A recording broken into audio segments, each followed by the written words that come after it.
Hello and welcome to The Art of Service. My name is Ivanka Menken and today I wanted to walk you through the ISO 20000 certification. And there's basically two types of certifications. You have the organization certification and the personal certification. So the personal certification is when you go through a course about ISO 20000 and you learn how to do the assessments, you learn how to be a lead auditor, or you learn how to be an implementer. That's the personal certification side of it. Today, I want to talk to you about the actual organizational certification. What's involved, what's included, and why should you worry about ISO 20000 for your company or for your organization? Because ISO 20000 has been around for a long time. The first standard, the standards have been around since like the early 2000s. And currently, the standard is the version 2018 and 2019. And to be honest, there are 10 or 11, if you count the amendments, different portions to the standard. But what I want to focus on today is part 1 and part 2. Part 1 of the ISO standard, it's about a 38-page document, and that document has a series of requirements, and we call them the shall statements. So those are all the things that you shall do in order to run your service management system in your organization. So it's all about the processes that you need to have in place to deliver, or to design, create, deliver and maintain services for your customers. So that's part 1. So that's all about the shall statements. Then part 2 is a document that provides guidance on what you should do if you want to run your organization according to ISO 20000 standards. So 1 is shall, so that's basically a tick list, like do this, do this, do this, do this. Part 2 is this is how you can do it. This is guidance on how to implement it. This is the guidance on what you can do and what other people have done. So that's case studies and all that sort of stuff. And then all the other parts of the ISO 20000 standard are complementary portions. So it's around tools, technology.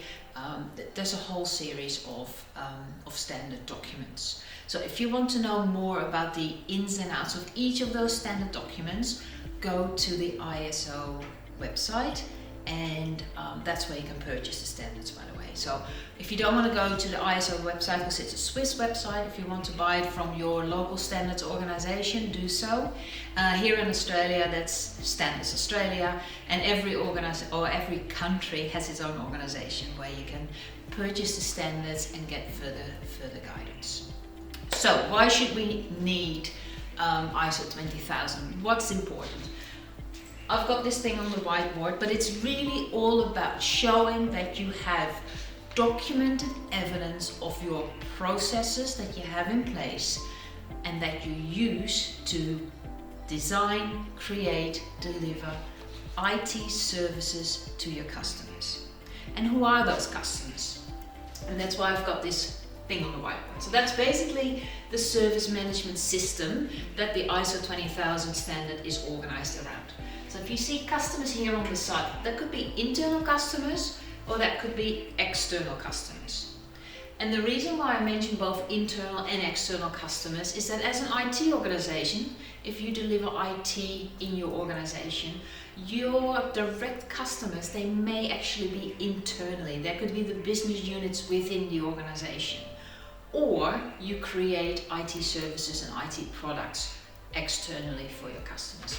But it doesn't matter who they are or where they are or what business unit you deliver your services to, they will give you service requirements, and based on those service requirements, you create a service management system to be able to deliver services back to your customers.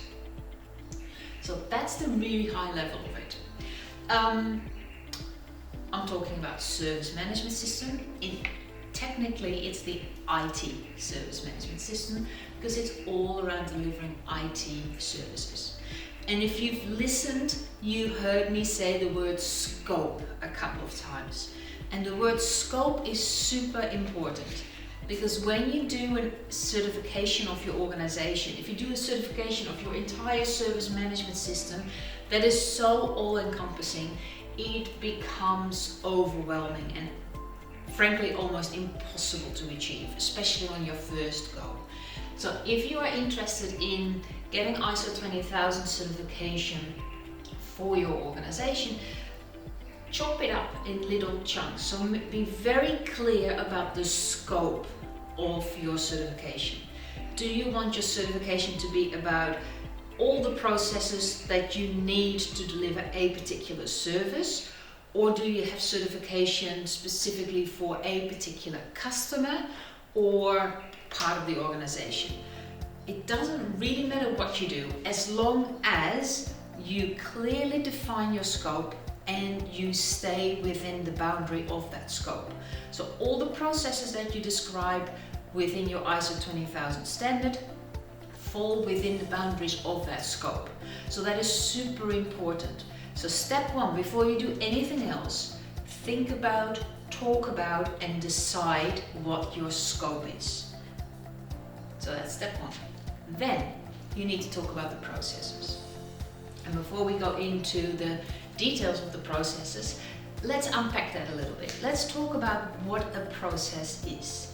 So basically a process is a series of activities, and those activities happen because they are working together to achieve a specific result. So it's not just a series of unrelated activities, it's a series of related activities working together to create a specific result. When do you start doing those activities? Well, that's your trigger. So it doesn't matter what process we talk about when we are going through the processes on the whiteboard. Each and every one of those processes, nothing happens until there is a trigger. And that trigger could be the customer asks for something, the trigger could be a bit of technology or a system comes up with an event, or it comes up with an error or a warning or whatever it is. But there is a specific trigger that activates that series of activities. And then because you have a series of activities that you recognize, you define, you can then create a feedback loop to see, okay, if this trigger happens, those activities happen, then that is the end result. If the end result is different from what you expected, you can then do a debrief and figure out what went wrong in the process. Is it an unexpected result that is actually better? Like, how can we change the process to continue to do it this way? Or if it is an unexpected result that is worse, then what can we do to make sure that it never happens again? So a feedback loop is really to help you learn from the iteration of the activities and of the processes. So no matter what kind of process it is, the only thing that is the same between all of them is that they can only start when there is a trigger. So trigger, activities, output, feedback loop. All of these processes will have that. Okay, so ISO 20000, what's involved? Remember, within the scope of your organization, within the scope of where you want to have certification done for. Service management system. Let's start with the context of the organization. And that's really important because you need to do IT services within context. There needs to be an organizational context. Just doing IT for IT's sake, I mean, that's so 1980s. You know, you really shouldn't do that anymore. So you need to know what are the interested parties, what is the scope for our IT organization, what do we need to do to establish a service management system. So that's really talking at a strategic level and linking it all in with our organizational strategy, our vision, our mission. How can we support the business to achieve its goals? So that's really the basis of why we do IT services in an organization, especially when your customers are internal customers. This is super important. Then the next level is leadership. So what kind of commitment do you expect from people? And what kind of commitment does the organization expect from us as an IT group or IT organization? What kind of policies and procedures do we have? roles and responsibilities for each and every one of those policies and procedures, roles and responsibilities for each and every one of those processes, and what was a process again? A series of activities to deliver a result. So each of the activities we need to have roles and responsibilities clearly defined for every step in the process, for every activity in the process. So we do IT within the context of the organization. We don't just do IT for IT's sake. Then with our leadership, we discuss what is the commitment, identify and have documented evidence of our policies, procedures, including the roles and responsibilities. Then you can start looking at your planning component. What are the risks of the organization? What are the risks of us running an IT service organization to our internal customers? What are the opportunities? How can we help? How can we support the organization? What are the objectives and what kind of planning? Again, we're talking about standards.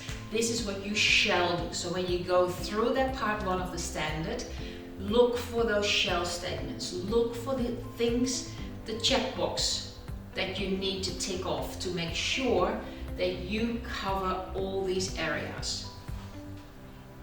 Context, leadership, planning. Then, what kind of support do you need? Because an IT organization doesn't run itself.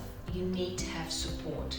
So what kind of resources, what competence levels? So it's really working closely together with your HR department. And I've said it before, we're here to support the business. So as an IT organization, we are not working in isolation. And that is one of the biggest outcomes of ISO 20000 is the awareness and the understanding and the importance of being part of the organization, being part of a bigger picture. So the support, work with your HR department. What kind of resources do you need? Work with your finance department. What kind of financial resources do you need to do IT services properly? So what kind of budget do you need? What competence levels? What kind of people do you need to employ to make sure that you deliver all your services as per the agreed service levels with your customers? How do you manage those expectations? How do you deliver upon those expectations? You need support. And here is it. Documented information.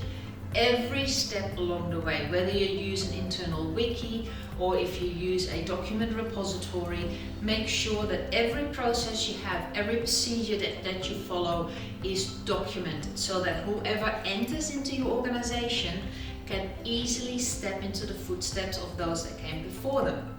So that's important. And then awareness of the importance of IT services and that we are not working in isolation. We deliver services to customers. We don't just deliver IT tools and IT systems for the sake of it. And just like with any project, there is going to be scope creep. So if you're talking about ISO 20000 certification for your organization, be mindful of scope creep. Because the moment you start talking, we're not even talking about the operation of our service management system yet. But we're now talking about the tech, not even the tactical, maybe the tactical and the strategic side of service management. But scope creep is important, so be aware that you are sticking to your boundaries, that you're sticking to the scope of your ISO 20000 project. Then we go into the nitty-gritty, the operations of service management systems. So our operations planning and control, so your release processes, your change management processes, your configuration management, all that. So relationships and agreements. What kind of relationships do you have with your vendors? How do you manage those relationships? What about the agreements you have with your internal customers or external customers? Supply and demand. What kind of processes do you follow for your demand management? And we have catalog management in here as well. It all works together.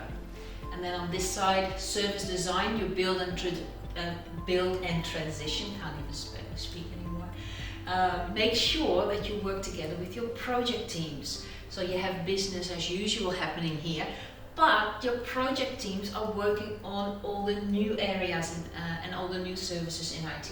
So make sure that you work together with that and include those connections within your scope if that is important to your service delivery.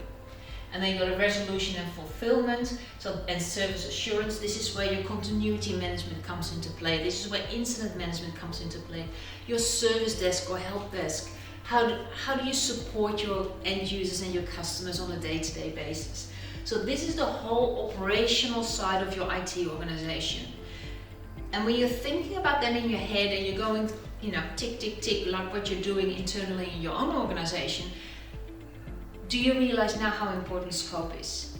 Because if that scope creeps, this part of ISO 20000 and documentation of every process and the assurance that you're following all those processes and procedures can be ginormous. So that's why scope. It's super important. And then here we have our performance evaluation, not just internal performance, but also the performance of your vendors and suppliers, so that you can do continual service improvement. So all this working together to deliver IT services to your customers as per the service level agreements that you have with your clients. And it doesn't matter whether they're internal customers or external customers. The only thing that changes between internal or external customers is the fact that with external customers there'll be a different financial reward system than what you would have with your internal customers. So to recap, ISO 20000, it's the standard around the management of IT services, and not just the management operationally, but as you can see here, it's the management from a strategic, tactical and operational level. Make sure you have your scope really well defined. Start small, do that super good, very well, and then expand. Because once you have something that works, you can expand. But if you go too quickly, you have a process that doesn't work, a process that may be a little bit dodgy here and there, and you just magnify the problems. So make sure that you do a smaller scope first, even as a pilot. Make sure you have that under control with your part 1. Use your part 2 of the standard, the guidance and the case studies to get ideas and to get a better understanding of what you can do, what you should do. And once you have that under control, then you can grow into the scope of your next certification and the next one, because it's all part of your continual improvement. Okay, that's it for now. I hope you enjoyed this short session on the ISO 20000 certification programs, and I look forward to talk to you soon. Bye.